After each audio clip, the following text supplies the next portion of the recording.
بسم اللہ الرحمن الرحیم۔ دوحہ مذاکرات خطرے میں ہیں، عراق میں ایران کا کھیل ختم۔ ٹرمپ کی ایک چال نے پورا مشرق وسطیٰ ہلا دیا۔ یو اے ای ویزے کیوں مسترد ہو رہے ہیں؟ وہاں پہ کیوں کر رہا ہے مسترد؟ آپ دیکھ رہے ہیں مبشر لقمان چینل، میرا نام مبشر لقمان ہے۔ میں آگے بتاؤں کہ امریکہ اور ایران کے درمیان دوحہ میں ہونے والے مذاکرات کے حوالے سے حوصلہ افزا اطلاعات موصول نہیں ہو رہی ہے۔ حقیقت یہ ہے کہ یہ مذاکرات صرف اس وقت شدید دباؤ کا شکار ہے، وجہ صرف یہ نہیں ہے کہ چند روز پہلے دونوں ممالک ایک دوسرے پہ حملے کر رہے تھے، بلکہ ایک وجہ تو یہ بھی ہے کہ دونوں کے درمیان اعتماد تقریباً ختم ہو چکا ہے۔ ایران اب بھی کچھ امریکن دعووں کی تصدیق نہیں کر رہا ہے، جبکہ ابنائے ہرمز میں جہاز رانی اور سیکیورٹی کے معاملے پہ اختلاف برقرار ہے۔ یہی وجہ ہے کہ دنیا دوحہ کی طرف امید سے بھی دیکھ رہی ہے اور تشویش سے بھی۔ تو اگر مذاکرات کامیاب ہوتے ہیں تو خطے ایک بڑی جنگ سے بچ سکتا ہے، لیکن اگر یہ ناکام ہوئے تو ابنائے ہرمز ایک بار پھر عالمی بحران کا مرکز بن جائے گی۔ پچھلے 48 گھنٹوں میں مڈل ایسٹ میں ایک ایسی پیش رفت ہوئی ہے جس کے بعد ایران کے گرد گھیرا مزید تنگ ہوتا دکھائی دے رہا ہے۔ یوں محسوس ہو رہا ہے کہ ایران 2 دہائیوں بعد اپنا سب سے اہم عرب اتحادی کھو دیتا ہے۔ اگر آپ میری اس بات پہ حیران ہو رہے ہیں تو بغداد سے آنے والی 2 تازہ ترین خبریں سن لیں۔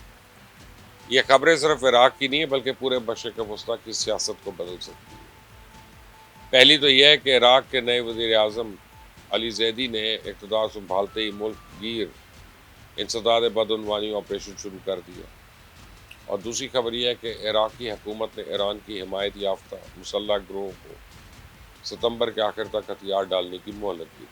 تو اب سوال یہ ہے کیا یہ دونوں خبریں ایک دوسرے سے جڑی ہوئی ہیں؟ تو میرا خیال میں اس کا جواب ہاں نہیں ہو سکتا۔ جب علی زیدی مئی میں عراق کے وزیر اعظم بنے تو زیادہ تر مبصرین کا خیال تھا کہ وہ بھی سابق حکومتوں کی طرح ایرانی اثر و رسوخ کے تحت کام کریں گے، لیکن صرف چند ہفتوں میں انہوں نے سب کو حیران کر دیا۔ انہوں نے عراق کی تاریخ کی شاید سب سے بڑی انسداد بدعنوانی مہم شروع کر دی، اور رپورٹس کے مطابق تقریباً $50 ارب کی مالی بے ضابطگیوں کی تحقیقات جاری ہے۔ تو اعلیٰ سرکاری افسران، طاقتور سیاستدان، تیل کے شعبے کے بڑے بڑے عہدیدار اور بااثر سیاسی نیٹ ورک سب تحقیقات کی زد میں آ چکے ہیں۔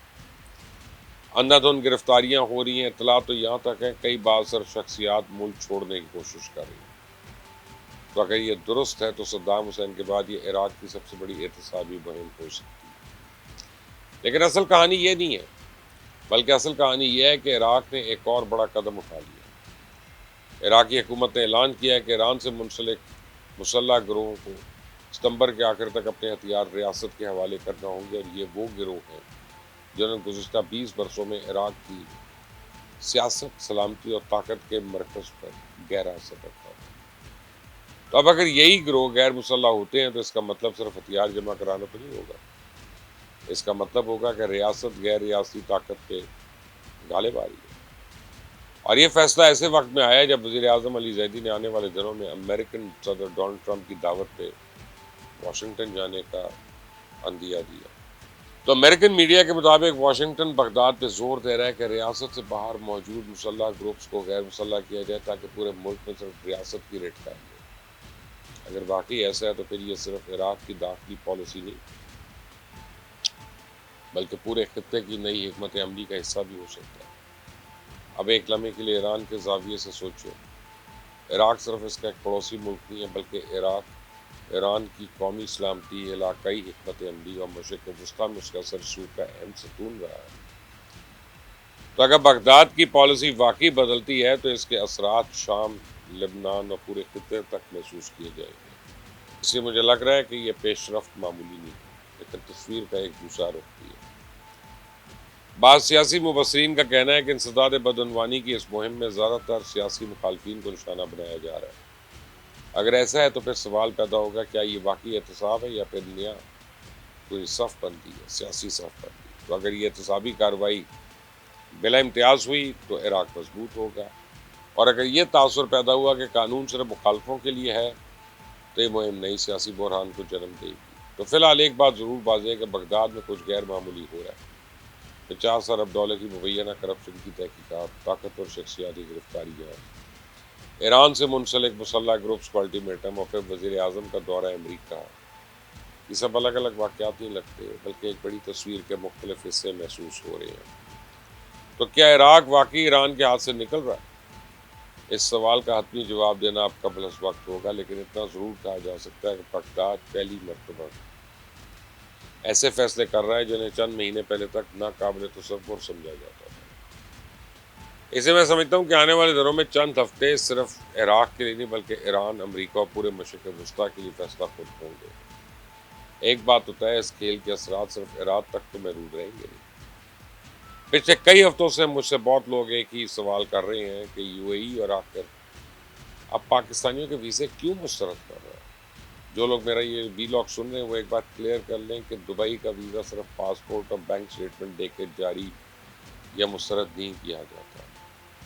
حالیہ برسوں میں بیشتر خلیجی ممالک خصوصاً متحدہ عرب امارات ویزا درخواستوں کی جانچ کے لیے جدید آرٹیفیشل انٹیلیجنس اور ڈیٹا انٹیلیجنس سے فائدہ اٹھا رہے ہیں۔ تو انٹرنیشنل میڈیا رپورٹس کے دعووں میں یہ کہا جا رہا ہے کہ اس مقصد کے لیے پیلنٹیر گوتم جیسے سافٹ ویئر استعمال کیے جا رہے ہیں۔ حالانکہ یو اے ای نے سرکاری سطح پہ کبھی اس بات کا اعتراف نہیں کیا کہ ویزوں کے اجراء کے لیے کسی آرٹیفیشل سافٹ ویئر کی معاونت لے رہے ہیں، لیکن میں آپ کو بتاؤں کہ یہ جدید نظام کام کیسے کرتا ہے۔ سادہ الفاظ میں یوں سمجھ لیں کہ کوئی عام سافٹ ویئر نہیں بلکہ وہ ٹیکنالوجی دفاعی انٹیلیجنس اور سیکیورٹی اداروں کے لیے تیار کی گئی ہے۔ یہ سافٹ ویئر مختلف ذرائع سے معلومات جمع کرتا ہے، آپ کی ٹریول ہسٹری، پرانے ویزے، امیگریشن ہسٹری، مالی لین دین کی تفصیلات، اوپن سورس معلومات، اور بعض صورتوں میں آپ کی تمام تر آن لائن سرگرمیوں کا تجزیہ بھی ہو سکتا ہے۔ پھر ان تمام معلومات کو ملا کر ایک رسک پروفائل تیار کیا جاتا ہے۔ اس کے بعد ویزا آفسر حتمی فیصلہ کرتا ہے کہ آپ کو ویزا جاری کرنا چاہیے یا نہیں۔ تو یہ پروسیس اس قدر پیچیدہ ہے کہ آپ تمام متعلقہ ڈاکیومنٹس ایمبیسی میں جمع کروا دیں تو پھر بھی پتہ چلتا ہے کہ آپ کا ویزا اپلیکیشن کیوں ریجیکٹ ہو گیا۔ تو میرے خیال میں اس کی سب سے بڑی وجہ تو یہ ہو سکتی ہے کہ فیصلہ صرف کاغذات بھی نہیں بلکہ مجموعی رسک اسیسمنٹ پر ہو رہا ہے۔ یاد رکھیں، یہ ویزے کا اجراء کسی بھی ریاست کا اختیار ہے، اس لیے ہر ملک اپنی قومی سلامتی، امیگریشن پالیسی اور داخلی قوانین کے مطابق درخواستوں کا جائزہ لیتا ہے۔ تو اس کا مطلب یہ بھی ہے کہ آج کے دور میں آپ کا ڈیجیٹل فٹ پرنٹ پہلے سے کہیں زیادہ امپورٹنٹ ہو چکا ہے۔